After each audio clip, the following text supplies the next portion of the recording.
In Sylvia Plath's poem, Mirror, the speaker is a wall mirror, which describes its existence and the woman reflected in it.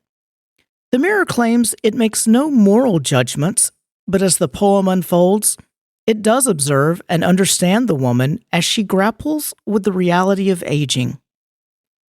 As speaker of the poem, the mirror is personified.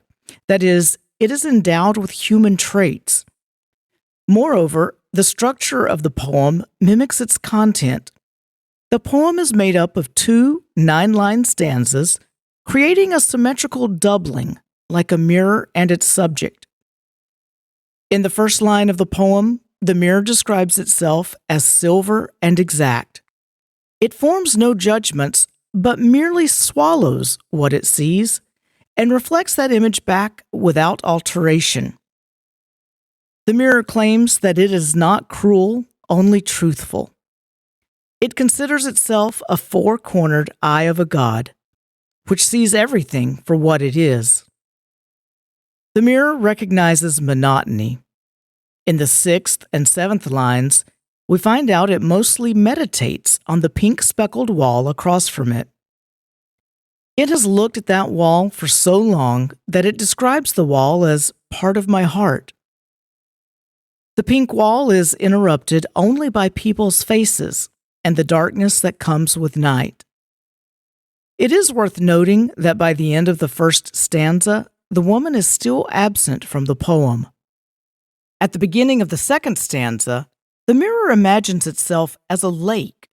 Now, the woman appears, trying to discern who she really is by gazing at her reflection. This image suggests the Narcissus story from Greek and Roman myth. In that story, a young man grows so transfixed with his own reflection in a pool that he drowns himself within it. The woman struggles with the loss of her beauty. Sometimes she prefers to look at herself in candlelight or moonlight. But these are liars because they mask her true appearance. Only the mirror gives her a faithful representation of herself, even as it causes her tears and an agitation of hands. Although the mirror agitates the woman, she cannot refrain from visiting it every morning. Over the years, the woman has drowned a young girl in the mirror, just as the young boy Narcissus drowns himself in the pool. But in this poem, the woman now sees in her reflection an old woman, growing older by the day.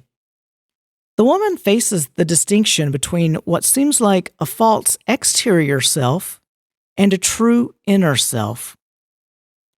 In the last line of the poem, the old woman rises out of the mirror like a terrible fish, an image which may represent that unavoidable, darker self that cannot help but challenge the socially acceptable self.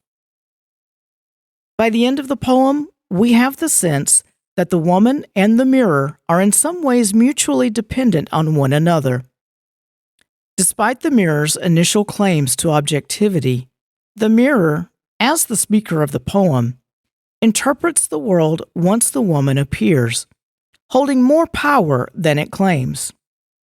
The world of the woman and the mirror becomes more emotional, unsettled, and complicated.